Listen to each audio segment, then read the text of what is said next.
Ассалаумағалейкум ардақтағы ағайын. Күннің қорытынды жаңалықтарымен тәуліктің эфирде Олжас Нұржақып. Оптимистік сценарий бойынша елімізде сәуір айында күніне 500-ге дейін коронавирус жағдайы тіркеледі деп күтілуде. Бұл туралы үкімет отырысында денсаулық сақтау министрі Алексей Цой айтты. Айта кетейік, Алматы мен Нұр-Сұлтан қалаларында алдағы күндері індет жағдайының нашарлауына байланысты локдаун режимі енгізілуі мүмкін. Денсаулық сақтау министрі келер айдағы болжамды айтты. Егер жақсы сценарийге сенетін болсақ, күніне індет 500 адамға жұғуы мүмкін деді. Ал егер сақтық шараларын ұстанбайтын болсақ, тәулігіне 1700 дерек тіркелмек. Десе де жаман айтпай жақсы жоқ деп отыр. Денсаулық сақтау министрлігінің болжам жасайтын жұмыс тобы қолданыстағы шектеу шараларын, соның ішінде міндетті маска тағу режимін, әлеуметтік арақашықтықты сақтау және қанша адамға вакцина егілетінін ескере отырып, 2021 жылдың соңына дейін эпидемиологиялық жағдай қалай болуы мүмкін екендігіне қатысты болжам жасады. Оптимистік сценарий бойынша сәуір айында күніне 500-ге дейін коронавирус жағдайы тіркеледі деп күтілуде. Бас дәрігер індетті тізгіндеудің бір ғана жолы вакцинациялау деді, және адамның иммунитеті тек екпенің 2 дозасын алғаннан кейін ғана толық күшейетінін қайталап айтты. С апреля планируется начать вакцинацию уязвимых групп населения. Бірінші кезеңде вакцина иммунитетті қалыптастырумен шектеледі. Одан кейін салынатын вакцинаның әсері күшейіп, елдегі эпидемиологиялық жағдайдың тұрақталуына әсер етеді. Қазіргі уақытта коронавирус індетінің өсуі байқалады. Әсіресе қызыл аймаққа кірген Алматы, Нұр-Сұлтан қалаларында және Батыс Қазақстан облысында. Вирустың репродуктивті көрсеткіші республика бойынша 1,1 құрайды. Инфекциялық ауруханалар 24%-ға толық. Вирустың таралу деңгейін өсу негізінен халық шектеу шараларын, бетперде тағу режимін және әлеуметтік қашықтықты жеткіліксіз сақтау салдарын болып отыр. Сондықтан тұрғындар профилактик және санитарлық нормаларды жоғары жауапкершілікпен сақтаулары тиіс. Вакцинациялау коронавирус инфекциясының тарауына қарсы күресте маңызы үлкен фактор болып табылады. Сондықтан қазір оған қолжетімділікті қамтамасыз ету және жаппай егу пандемиямен күресудегі басты міндет болып отыр. Ақпанның басынан бастап халықты вакцинациялау басталды.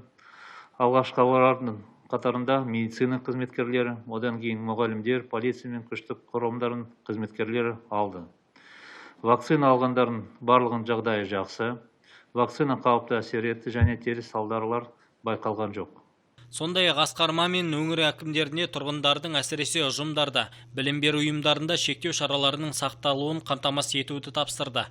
Алдағы мереке қарсаңында індетті өршітіп алмауымыз керек деді. Адамдар көп жиналатын ойын-сауық іс-шараларын өткізілген жол берілмесін. Алдағы мереке күндері осыны естен шығармау керек. Ішкі істер денсаулық сақтау министрліктерімен бірлесіп, мониторингтеу топтарының жұмысын күшейтсін және тәртіп бұзушыларды қатаң жауапқа тартсын. Үшінші, денсаулық сақтау министрлігі әкімдіктерімен бірлесіп, ауру ошақтарында жедел шара қолданып, шектеу шараларын қайта қарасын. Науқастармен байланыста болған барлық адамдарға коронавирус тестілеу міндетті түрде жүргізіп, бақылауда болу керек. Бұл ретте күнделікті жүргізілетін ПЦР тестілеу деңгейін төмендеуі тиіс. Жиын барысында мемлекет басшысы жүктеген Қазақстанды дамытудың 2025 жылға дейінгі ұлттық жоспары жайы айтылды. Айта кетсек, ондағы негізгі басымдық мықты экономика құруға негізделген. Осы бағытта стратегиялық салаларда ұлттық жобалар құрылатын болады. Өңдеу секторларына ерекше назар аударылмақ. Уатқан Қабылтайұлы, Ербол Темірханов, СТВ телеарнасы. Бүгін парламент мәжілісінде техникалық және кәсіптік білім беру жүйесін дамыту мәселелері талқыланды. Онда депутаттар елдегі колледждер сұранысқа сай келмейтін кадрлерді дайындауда. Бұл нарық қажеттілігін ескермей, мемлекеттік тапсырысты тиімсіз орындауда деген уәждерін айтты. Если по данным министерства до 60. Егер министрліктің мәліметінше түлектердің 60% жұмыспен қамтылса, ал атамекеннің мәліметтері бойынша олар жұмысқа орналасқан, бірақ мамандығы бойынша жұмысқа орналаспаған, яғни құрылысшы мамандығы бойынша барлығы 14% жұмысқа орналастырылды. Бізде үлкен тапшылық бар, әсіресе пандемия кезінде біз оны байқадық. Сыртқы еңбек ресурстарының болмауы ел ішінде кадрлардың үлкен тапшылығын қалыптастырды. Бұл шаруаларға да қатысты. Түлектердің 21% ғана мамандығы бойынша жұмысқа орналасқан. Педагогика бойынша да солай, барлығы 33% мамандық бойынша жұмысқа орналастырылды. Бірақ ресми статистика бойынша бізде 70%-ға дейін жұмысқа орналастырылыптымыз. Яғни олар мамандық бойынша аяқтайды, бірақ басқаларға кетеді. Депутаттар, жергілікті билік органдары, үкімет және қоғамдық ұйымдар, колледждер бірлесіп осы мәселелерді шешу үшін көптеген шараларды көтерді. Сонымен қатар 2025 жылға дейін мемлекеттік тапсырыс көлемін 20-дан 50 мың орынға дейін ұлғайтуды көздеп отыр. Бұл ретте колледждерге түсу емтихандарын алып тастап, оларда оқуды 9 сынып түлектері үшін тегін ету жоспарлануда. Ан-26 ұшағының апатынан зардап шеккен әскери қызметшілердің өміріне қауіп төніп тұрған жоқ. Бұл туралы бүгін Алматы қаласы қоғамдық денсаулық сақтау басқармасының басшысы Нариман Табынбаев мәлімдеді. Сөзіне сүйенсек, қазіргі таңда дәрігерлер травматикалық шоқтағы азаматтардың сауығуы үшін бар күштерін салуда. Науқастардың жағдайын тұрақтандыру мақсатында жұмыстар атқарылып жатыр. Өмірлеріне қауіп төніп тұрған жоқ. Бірақ біз үлкен аралас жарақаттардың бар екенін түсінуіміз керек. Әлі де күрделі фактор бар. Механикалық зақымданудан басқа, күйік жарақаттары тағы бар. Сондықтан оны емдеудің өз кезеңдері тұр алдымызда. Сондықтан біз осы апаттан зардап шеккендерді құтқару үшін қолдан келгеннің бәрін жасаймыз. Қазіргі уақытта дәрі-дәрмекпен қамтамасыз ету мәселесі немесе сырттан мамандарды шақырту қажеттілігі жоқ. Ұшақ апатынан зардап шеккендердің жағдайы жайлы дәрігерлер күн сайын хабарлайтын болады. Естеріңізге сала кетейік, Ұлттық қауіпсіздік комитеті Ан-26 авиациялық қызметінің ұшағы 13 наурызда Алматы әуежайының маңында қонуға бет алған шағында апатқа ұшыраған болатын. Оның бортында болған 6 адамның 4-еуі қайтыс болды. Өткен тәулікте Қазақстанда 954 адам коронавирус инфекциясын жұқтырған. Бұл туралы COVID-19 індетін таратпау жөніндегі ведомствоаралық комиссияның есебінде айтылды. Осы уақыт ішінде республикада коронавирустан 539 адам сауығып шықты. Қазіргі уақытта елде барлығы 225.658 жағдай расталды. 207.371 адам COVID-19-дан қалпына келді. Денсаулық сақтау министрлігінің мәліметінше, бір тәулік ішінде Қазақстанда коронавирустық пневмонияның 7 жаңа жағдай анықталды. 166 адам індеттен жазылды. 2020 жылдың 1 тамызынан бастап пневмониямен 49.817 қазақстандық ауырды. 45.235 адам аурудан айықса, 656 науқас қайтыс болды. Елордада карантиндік шаралар күшейтілуде. Бас санитарлық дәрігер Сархат Бейсенова бүгін тиісті қаулыға қол қойды. Нұр-Сұлтан қаласының қызыл аймақта орналасқандығын ескере отырып, демалыс күні 21 наурызда қалада локдаун енгізіледі. Сондай-ақ жексенбіде сауда ойын-сауық орталықтарының жұмысына тыйым салынады. Оларда орналасқан дәріханалар мен супермаркеттерді қоспағанда фитнес орталықтардың, спорттық сауықтыру объектілерінің, сауналардың, спа орталықтардың жұмысына тыйым салынады. Сараймақ сияқты критерийлер қолданылатын ашық пилоттық жобасына қатысатын объектілерді қоспағанда жексенбіде қоғамдық көліктің қызметі де тоқтатылады. Онда дезинфекциялық жұмыстар жүргізіледі. Ал 18 наурыздан бастап кинотеатрлардың жұмысына тыйым салынады. Мейрамханалар, кафелер мен барларға 22 сағатқа дейін жұмыс істеуге рұқсат етілді. Сонымен қатар, санитарлық дәрігердің қаулысына сәйкес 18 наурыздан бастап меншік нысаны мен жұмысшылардың штаттық санына қарамастан барлық ұйымдар мен кәсіпорындар қызметшілерінің кемінде 80%-ын қашықтықтан жұмыс режиміне көшіру керек. Сондай-ақ бүгін Алматы қалалық қоғамдық денсаулық сақтау басқармасының басшысы Нариман Табынбаев қалада диспансерлік есепте тұрған адамдарды вакцинациялау мүмкіндігі талқыланатынын хабарлады. Бұл жүрек қан тамырлары жеткіліксіздігі, бауыр аурулары бар адамдар, сондай-ақ диализдегі науқастар кіретін тізімді кеңейту туралы. Конечно, будет рассматриваться.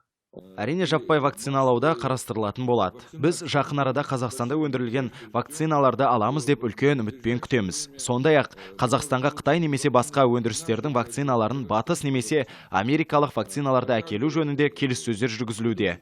Жаппай вакцинацияны неғұрлым тез бастасақ, коронавирустық инфекцияның жаңа толқындарын тоқтату мүмкіндігі соғұрлым жоғары болады. Нариман Табынбаевтың айтуынша, Алматыда коронавирусқа қарсы 8300 адам вакцинацияланған. Оның айтуынша, ковидпен ауыратын бір науқасты емдеуге бюджеттен 930 мың теңгеге дейін бөлінеді. Шетел жаңалықтары: Испания 2 аптаға Оксфорд университетімен бірлесіп AstraZeneca Англия швед компаниясы әзірлеген COVID-19 вакцинасын қолдануда тоқтатады. Мадрид осы препараттан туындаған жанама әсерлерге байланысты уақытша бас тартып жатқан мемлекеттердің тізіміне қосылды. Осыған дейін бұл вакцина мен вакцинация Францияда, Германияда және Италияда уақытша тоқтатылған болатын. Бұған дейін Дания, Норвегия, Исландия, Болгария, Индонезия және басқа да бірқатар елдер препаратты қолдануға тыйым салған. Мен аймақтық кеңеске сақтық шарасы ретінде біз AstraZeneca вакцинациясын фармакологиялық қадағалау тәуекелдерін бағалау жөніндегі комитеттің есебі шыққанға дейін уақытша тоқтататынымызды айттым. Ол осы демалыс күндері түскен тромбоз жағдайлар туралы есептерді зерттейді. AstraZeneca вакцинацияланған пациенттердің аз санында тамырларда қан ұйғыштарының пайда болу жағдайлар туралы хабарламалар бар. Жоғарыда аталған жағдайлар өте аз, бірақ оларға назар аудару керек. Сондықтан Испания басқа елдермен бірге алдағы 2 аптада вакцинацияны қолдануды тоқтатты. AstraZeneca және Конго Демократиялық Республикасы вакцинацияны кейінге қалдырды.